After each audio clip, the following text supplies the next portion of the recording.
Simba es un proyecto gratuito de promoción de la lectura.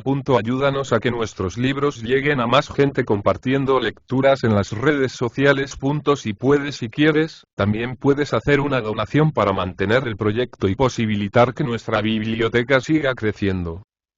Cláusula testamentaria. J.M. Machado de Assis. Cuento y es mi última voluntad que el cajón en que mi cuerpo haya de ser enterrado sea fabricado en casa de Joaquim Soares, que vive en la Rúa da Alfondega.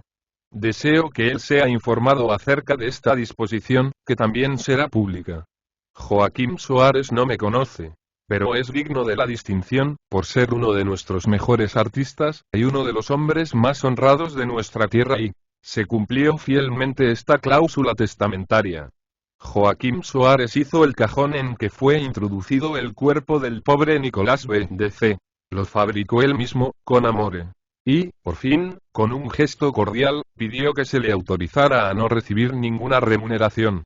Se daba por bien pagado. El favor que le concediera el difunto era en sí mismo un premio insigne.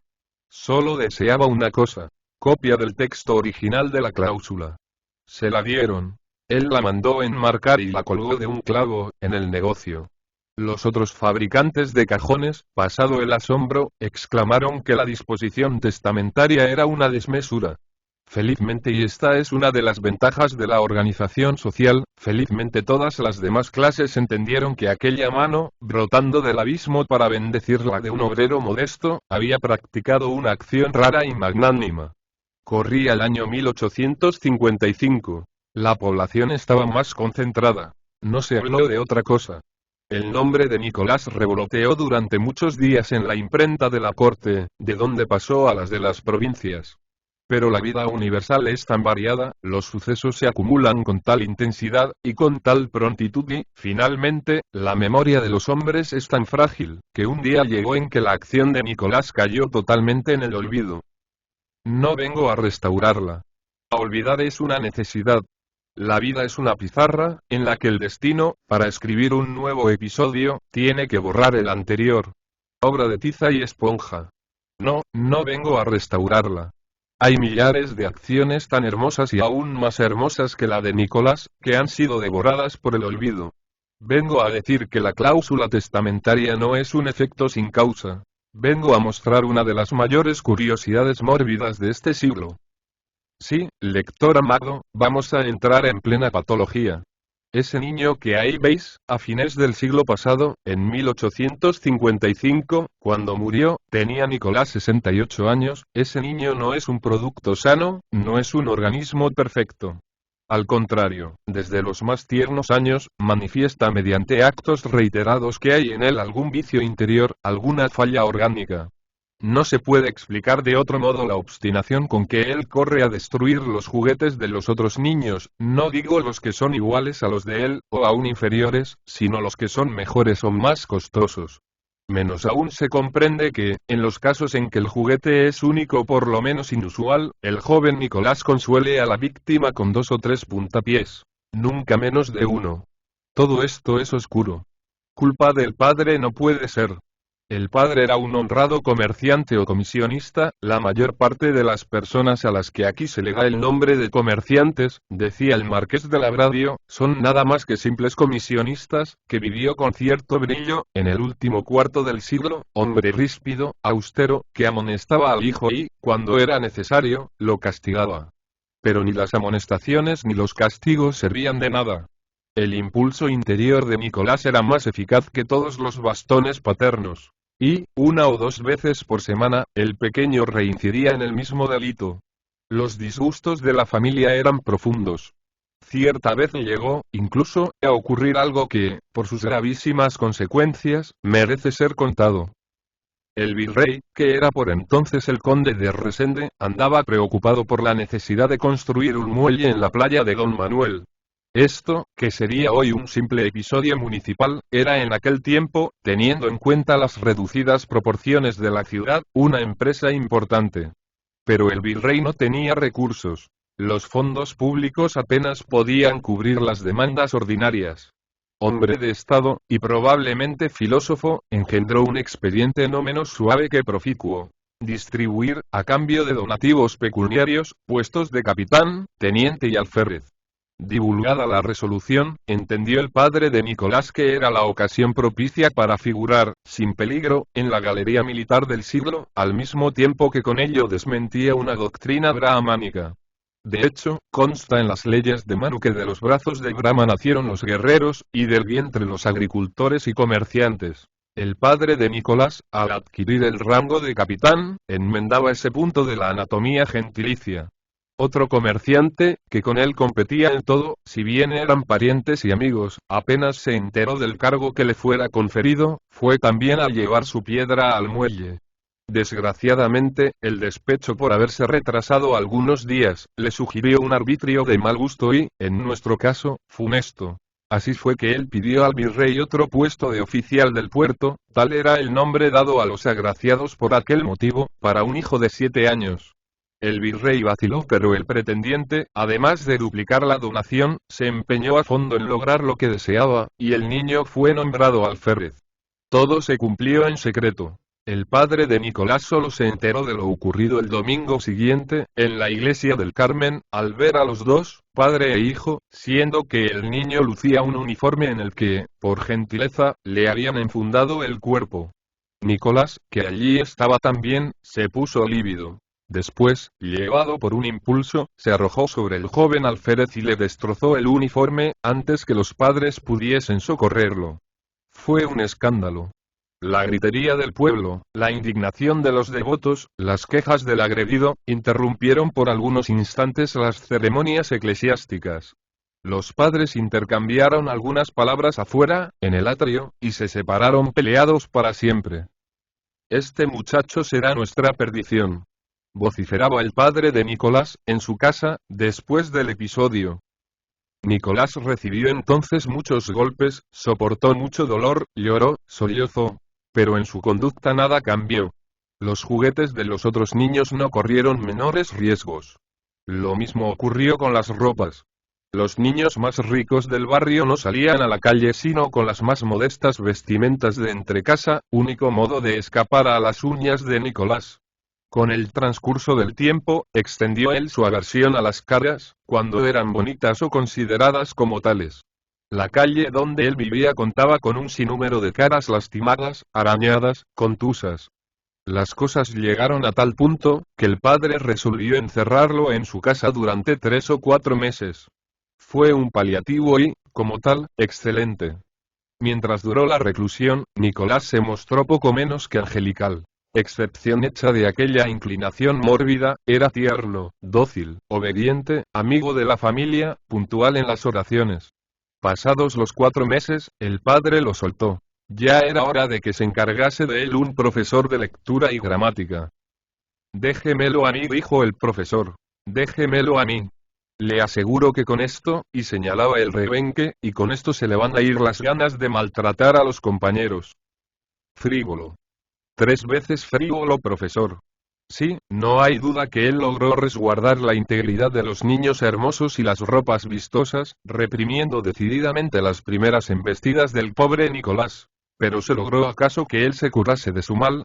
Al contrario, obligado a contenerse, a tragar sus impulsos, padecía el doble, se volvía más lívido, con reflejos de un verde bronce. En ciertos casos se veía obligado a poner los ojos en blanco o a cerrarlos para no reventar, decía. Por otro lado, si bien dejó de perseguir a los más atractivos o mejor vestidos, no perdonó a los que se mostraban más adelantados en el estudio. Los golpeaba, les quitaba los libros, y los arrojaba fuera de su alcance, a las playas o a las aguas costeras. Riñas, odios, tales eran los frutos de la vida para él, además de los dolores crueles que padecía, y que la familia se empecinaba en no entender. Si agregamos que él no pudo estudiar nada en forma sostenida, sino a los trancos, y mal, como los vagabundos comen, nada fijo, nada metódico, habremos visto algunas de las dolorosas consecuencias del hecho mórbido, oculto y desconocido. El padre, que soñaba con ver a su hijo en la universidad, sintiéndose obligado a estrangular también esa ilusión, estuvo a punto de maldecirlo. Fue la madre quien lo salvó. Partió un siglo, y llegó otro, sin que desapareciera la lesión de Nicolás. Murió su padre en 1807 y su madre en 1809. Su hermana se casó con un médico holandés 13 meses después. Nicolás pasó a vivir solo. Tenía 23 años. Era uno de los petimetres de la ciudad, pero un petimetre singular, que no podía toparse con ningún otro, ya fuese más favorecido de facciones, o portador de algún chaleco especial, sin que padeciese un dolor violento, tan violento que lo obligaba a veces a morderse el labio hasta hacerlo sangrar. Había ocasiones en que se tambaleaba, otras en que le corría por la comisura de la boca un hilo casi imperceptible de espuma. Y el resto no era menos cruel. Nicolás quedaba, entonces, ríspido. En su casa todo le molestaba, todo le resultaba incómodo, todo nauseabundo. Hería la cabeza de los esclavos con los platos, que además terminaban rotos, y perseguía a los perros a patadas. No tenía un minuto de tranquilidad, no comía, o comía mal. Por fin se dormía. Y menos mal que dormía. El sueño reparaba todo. Despertaba plácido y afable, con alma de patriarca, y besaba a los perros entre las orejas, dejándose lamer por ellos, dándoles lo mejor de sí, entablando con los esclavos relaciones más familiares y tiernas. Y todos, perros y esclavos, olvidaban los golpes de la víspera, y acudían a su llamado obedientes, enamorados, como si este fuese el verdadero señor y no el otro. Un día, en que estaba en casa de su hermana, le preguntó esta por qué no seguía alguna carrera, algo que lo mantuviera ocupado, y... Tienes razón. Voy a pensarlo, dijo él. Intervino el cuñado y se manifestó a favor de un cargo en la diplomacia. El cuñado empezaba a sospechar que padecía alguna enfermedad y suponía que el cambio de clima bastaría para restablecerlo. Nicolás consiguió una carta de presentación, y fue a entrevistarse con el ministro de Asuntos Extranjeros. Lo encontró rodeado por algunos oficiales de la secretaría de su competencia, a punto de ir a la corte a llevar la noticia de la segunda caída de Napoleón, noticia que llegara algunos minutos antes. La figura del ministro, las circunstancias del momento, las reverencias de los oficiales, todo eso produjo tal impacto en el corazón de Nicolás, que él no pudo encarar al ministro. Se empeñó 6 a 8 veces en levantar los ojos, y la única ocasión en que lo consiguió, se le pusieron tan bizcos, que no veía a nadie, o solo una sombra, un bulto, que le lastimaba las pupilas, al mismo tiempo que sus facciones se iban poniendo verdes. Nicolás retrocedió, extendió la mano temblorosa hacia el repostero y huyó. No quiero ser nada, dijo él a la hermana, cuando llegó a la casa. Me quedo con ustedes y mis amigos. Los amigos eran los muchachos más antipáticos de la ciudad, vulgares e insignificantes. Nicolás los había elegido intencionalmente. Vivir segregado de los más descollantes era para él un gran sacrificio. Pero como tendría que padecer mucho más conviviendo con ellos, soportaba la situación. Esto demuestra que él tenía un cierto conocimiento empírico del mal y del paliativo. Lo cierto es que, con esos compañeros, desaparecían todas las perturbaciones fisiológicas de Nicolás. Él los miraba sin empalidecer, sin bizquear, sin tambaleos, sin nada. Además, ellos no solo le evitaban la natural irritabilidad, sino que también se empeñaban en hacerle la vida, si no grata, al menos tranquila. Y para eso tenían para con él las mayores delicadezas del mundo, rodeándolo de actitudes serviles o teñidas de una cierta familiaridad inferior. Nicolás amaba en general las naturalezas subalternas, como los enfermos aman la droga que les restituye la salud. Las acariciaba paternalmente, las estimulaba abundante y cordialmente, les prestaba dinero, les ofrendaba caricias, les abría el alma y llegó el día del grito de Ipiranga. Nicolás se metió en la política. En 1823, habremos de encontrarlo en la Constituyente. Ni qué decir del empeño con que él cumplió con las obligaciones contraídas. Íntegro, desinteresado, patriota, no ejercía gratuitamente esas virtudes públicas, sino a costa de grandes tempestades morales. Puede decirse, metafóricamente, que las tareas de la Cámara le costaban sangre. Y no solo porque los debates le parecían insoportables, sino también porque le era difícil encarar a ciertos hombres, especialmente ciertos días. Montezuma, por ejemplo, le parecía engreído. Vergueiro, pesado, los Andradas, execrables. Cada discurso, no solo de los principales oradores, sino también de los secundarios, era para Nicolás un verdadero suplicio. Y, no obstante, no faltaba a ninguno, siempre firme, puntual. Las votaciones nunca lo encontraron ausente. Nunca su nombre sonó sin eco al hacerse oír en la augusta sala. Sea cual fuere la magnitud de su desesperación, sabía contenerse y poner la idea de la patria por sobre las necesidades personales de depararse un alivio. Tal vez aplaudiese ímpetu el decreto de la disolución. No lo afirmo, pero hay buenas razones para creer que Nicolás, pese a las muestras exteriores, se sintió satisfecho al ver disuelta la asamblea. Y si esta conjetura es verdadera, no menos lo será la que sigue.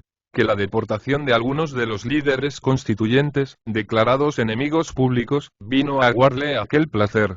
Nicolás, que había padecido sus discursos, no padeció menos con el exilio, puesto que les acarreó cierto destaque. Ah, ¿por qué no lo habrán exiliado a él también? Te podrías casar, Nicolás, le dijo la hermana.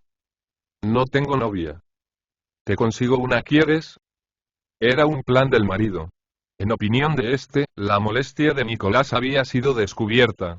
Se trataba de una lombriz intestinal que se nutría del dolor del paciente, o sea, de una secreción especial, producida ante la contemplación de ciertos hechos, situaciones o personas. Toda la cuestión consistía en matar la lombriz. Pero no conociendo ninguna sustancia química adecuada para destruirla, restaba el recurso de impedir la secreción, ya que su eliminación acarrearía el mismo resultado. Por lo tanto, urgía casar a Nicolás con alguna muchacha bonita y agraciada, separarlo del ajetreo ciudadano, alojarlo en alguna hacienda, a donde llevaría la mejor vajilla, los mejores muebles, los amigos más bajos, etc. Todas las mañanas, prosiguió él, recibirá Nicolás un diario que voy a mandar imprimir con el único fin de decirle las cosas más agradables del mundo, y decirlas nominalmente, recordando sus modestos, pero proficuos trabajos en la Constituyente, y atribuyéndole muchas andanzas amorosas, expresiones brillantes y actitudes valerosas. Ya hablé con el almirante holandés y logré que consintiera en que, de vez en cuando, fueran a visitar a Nicolás algunos de sus oficiales para decirle que no podían retornar a La Haya sin antes haber tenido el honor de contemplar a un ciudadano tan eminente y simpático, en quien se ven aunadas cualidades excepcionales y, de ordinario, excluyentes. En cuanto a ti, si pudieras lograr que alguna modista, Laudín por ejemplo, diese el nombre de Nicolás a un sombrero o mantilla, ayudarías en mucho a la recuperación de tu hermano. Cartas amorosas anónimas, enviadas por correo, son un recurso eficaz, pero empecemos por el principio, que es casarlo. Nunca un plan fue ejecutado con mayor conciencia. La novia elegida era la más esbelta, una de las más esbeltas de la capital.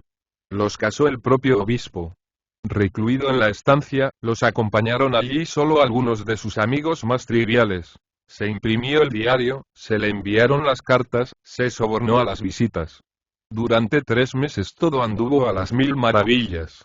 Pero la naturaleza, empeñada en sorprender al hombre, mostró una vez más que ella posee secretos imprevisibles. Uno de los medios de agradar a Nicolás era elogiar la belleza, la elegancia y las virtudes de su mujer. Pero la molestia había avanzado y lo que parecía remedio excelente solo contribuyó a agravar el mal. Nicolás, al cabo de algún tiempo, empezó a encontrar ociosos y excesivos tantos elogios a su mujer, y eso bastaba para impacientarlo y la impaciencia para producirle la fatal secreción. Parece que llegó al punto de no poder encararla durante largos periodos, e incluso a mirarla con malos ojos. Sobrevinieron algunos enfrentamientos que hubieran sido el principio de una separación, de no haber muerto ella poco después. El dolor de Nicolás fue profundo y verdadero. Pero la cura se interrumpió enseguida, porque él volvió a Río de Janeiro, donde vamos a encontrarlo, tiempo después, entre los revolucionarios de 1831. Si bien puede parecer temerario querer precisar las causas que llevaron a Nicolás al campo de la aclamación, la noche del 6 de abril, pienso que no andará lejos de la verdad quien suponga que fue el razonamiento de un ateniense célebre y anónimo. Tanto los que alababan como los que denigraban al emperador habían colmado la paciencia de Nicolás. Ese hombre que inspiraba entusiasmos y odios, cuyo nombre era repetido donde quiera que Nicolás se encontrase, en la calle, en el teatro, en las casas que visitaba, se convirtió en una auténtica persecución mórbida, de allí el fervor con que él se incorporó al movimiento de 1831. La abdicación fue un alivio. Verdad es que la regencia lo encontró al poco tiempo entre sus adversarios. Y hay quien afirme que él se afilió al partido Caramurú o Restaurador, cosa de la que no hay constancia. Lo cierto es que la vida pública de Nicolás cesó con la mayoría de Pedro II. La enfermedad se había apoderado definitivamente del organismo. Nicolás, poco a poco, se iba enclaustrando en la soledad. No podía realizar ciertas visitas, frecuentar ciertas casas. El teatro apenas lograba distraerlo. Estaba tan agudizado el trastorno de sus órganos auditivos, que el ruido de los aplausos le producía dolores atroces. El entusiasmo de la población fluminense ante la famosa Candiani y la Meria, especialmente el que despertaba la Candiani, cuyo coche había sido arrastrado por algunos brazos humanos, obsequio tan insigne como no lo harían al propio Platón, ese entusiasmo, digo, fue una de las mayores mortificaciones ocasionadas a Nicolás. Él llegó al punto de no ir más al teatro, de encontrar a la Candiani insoportable, y preferir la norma de los organillos a la de la prima donna. No era por un patriotismo exagerado que le gustaba oír Rajo o Caetano, en los primeros tiempos. Pero al final, también lo abandonó, y casi lo mismo ocurrió con todos los teatros. Está perdido, pensó el cuñado. Si pudiéramos injertarle un intestino nuevo y... ¿Cómo pensar en semejante absurdo? Estaba naturalmente perdido. Ya no bastaban las distracciones domésticas. Las tareas literarias a que se entregó, versos de familia, glosas celebratorias y odas políticas, no duraron mucho tiempo, y puede ser incluso que le hayan intensificado el mal.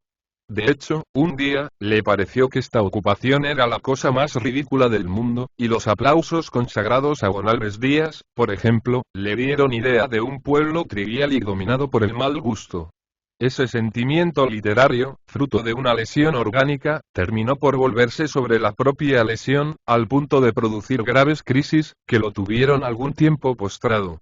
El cuñado aprovechó la oportunidad para desterrar de su casa todos los libros de cierto porte.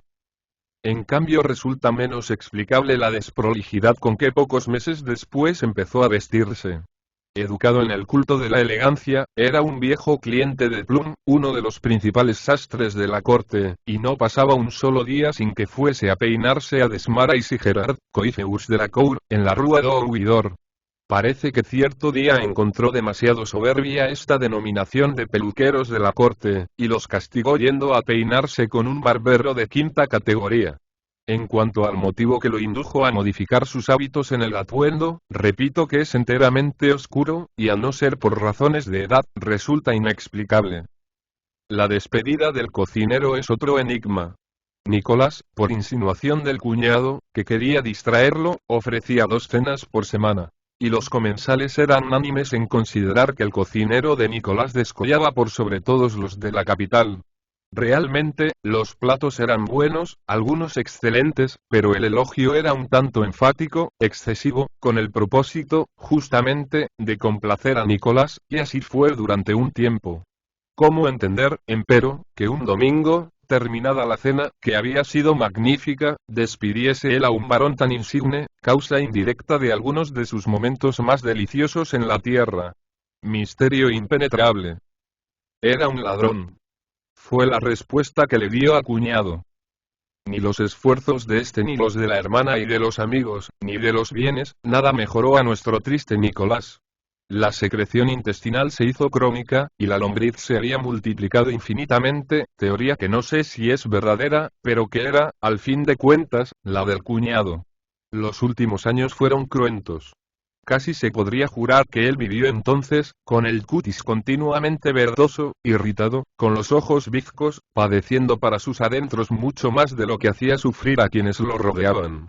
La cosa más ínfima o la más tremenda le trituraba por igual los nervios. Un buen discurso, un artista hábil, un carruaje, una corbata, un soneto, un dicho, un sueño interesante, todo le provocaba una crisis. ¿Habrá querido dejarse morir?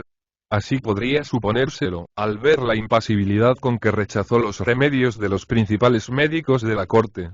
Fue necesario recurrir a la simulación y administrarlos, por fin, como recetados por un ignorante de la época. Pero ya era tarde. La muerte se lo llevó al cabo de 2 semanas. Joaquín Soares vociferó atónito el cuñado, al enterarse de la cláusula testamentaria del difunto que ordenaba que el cajón fuese fabricado por el susodicho. Pero los cajones de ese hombre son de pésima calidad, y... Paciencia. Lo interrumpió su mujer. La voluntad de mi hermano ha de cumplirse. P.